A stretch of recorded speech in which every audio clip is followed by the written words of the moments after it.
চাঁদনী মা বহু পুরাতন ও প্রসিদ্ধ এই কালী পুজোটি হয় শান্তিপুরে ৮০০ বছরের পুরাতন এই বনেদি বাড়িতে। এই বাড়ির ভেতরে অংশে এই জায়গায় যে কালী পুজোটি হয় তাকে বলা হয় ঘর চাঁদনী, আর বাড়ির বাইরে এই অংশে যে কালী পুজো হয় তাকে বলা হয় বার চাঁদনী।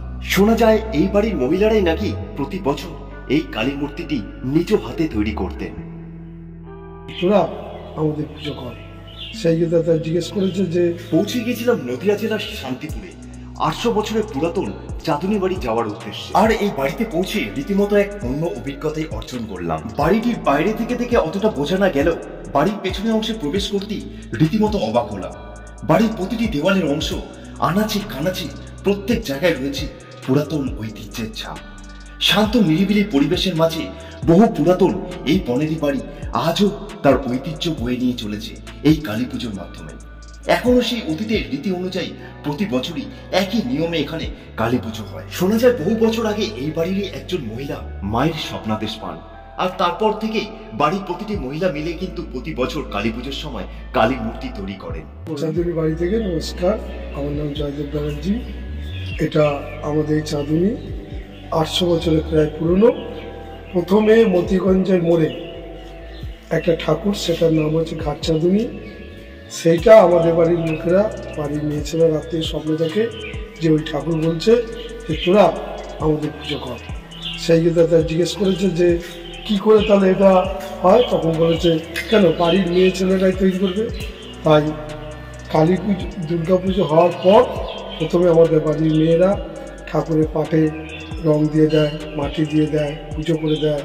তারপর এক সময় পালের লোকেরা তারা সেই ঠাকুরটা তৈরি করে, এবং সেটা একটা নিয়ম নির্দিষ্ট আছে, যেদিন ওরা আসবে সেদিন তারপর আমরা আস্তে আস্তে তৈরি করি, তারপর বিসর্জন দেওয়া হয়। এখনও সেই পূর্বের রীতি অনুযায়ী ফাটাবলি টাইম আছে, কখন পাট উঠবে সেই টাইম আছে, রাত্রিতে কখন ভাসান যাবে, এবং পূর্বপুরুষ ধরে সেই বেয়ার আসছে, এবং আমাদের বাড়ি পুরোহিত সেও দীর্ঘকাল ধরে পুজো করছে, উনিও খুব ভালো লোক। কত বছর পুরনো এই?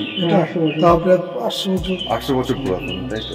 আর এখানে বাইরে আরো বয়স, বাইরের আর ভেতরে মানে ঘর চাঁদনী আর বার চাঁদনী দুটো কি আলাদা মূর্তি তৈরি? দুটো আলাদা মূর্তি, মামা ভাগ্নে পুজো। বার চাঁদনী এরা হচ্ছে আমাদের মামা, আর আমরা হচ্ছে ভাগ্নে। আচ্ছা, আর এখানে মানে কালী পুজোর দিন থেকে মানে কতদিন মাতৃ প্রতিমা থাকবে বা মানুষ আসলে কি সুবিধা? পরের দিনই বিসর্জন। পরের দিন বিসর্জন, সেটা একটা নির্দিষ্ট টাইম আছে।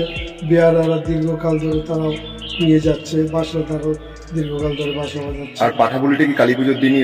কালী পুজোর দিন রাত্রিরে। এমনি যদি বাইরে কোনো মানুষ এখানে আসতে চায় বা ভোগ প্রসাদ খেতে চায় সুবিধা পাবে? দেওয়া হয়েছে, আমাদের বাচ্চা দুনি বাড়ি দেওয়া হয়, বাচ্চা দুনি দেওয়া হয়, প্রচুর প্রসাদ দেওয়া হয় সবাইকে, যে আসে তাকে।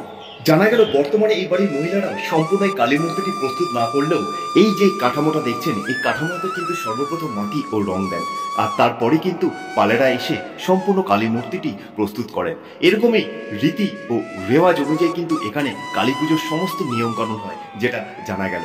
আর ভেতরে এই অংশে কিন্তু ঘর চাঁদনী মা পূজিত হন, আর বাইরে ঠিক এই জায়গাটিতে কিন্তু বার চাঁদনী মা পূজিত হন। তো কালী পুজোর সময় কি ভাবছেন এখানে এসে কি একবার ঘুরে যাবেন? যদি পুরনো ঐতিহ্যবাহী বাড়ি বনেদি বাড়ির কালী পুজো দেখতে চান, তাহলে অবশ্যই এই কালী পুজোয় একবার এই বাড়ি থেকে এসে ঘুরে যেতেই পারেন। আর আমাদের এই ভিডিওটি কেমন লাগলো অবশ্যই জানাবেন। খুব তাড়াতাড়ি ফিরে আসি কালী পুজোর আরো নতুন অন্য ধরনের ভিডিও নিয়ে। তো দেখবার জন্য এই চ্যানেলে নতুন থাকলে অবশ্যই চ্যানেলটি সাবস্ক্রাইব করে দেবেন, ফেসবুক থেকে দেখে থাকলে আমাদের পেজটি ফলো করে রাখবেন, কারণ যাযাবর টিভি চেষ্টা করে সবসময় এরকম নতুন কিছু আপনাদের সামনে নিয়ে আসার জন্য। তো এখন তো আমাদের ফেরার পালা, সবাই ভালো থাকবেন, সুস্থ থাকবেন। ফিরে আসি খুব তাড়াতাড়ি আরো একটি কালী পুজোর নতুন ভিডিওর সাথে।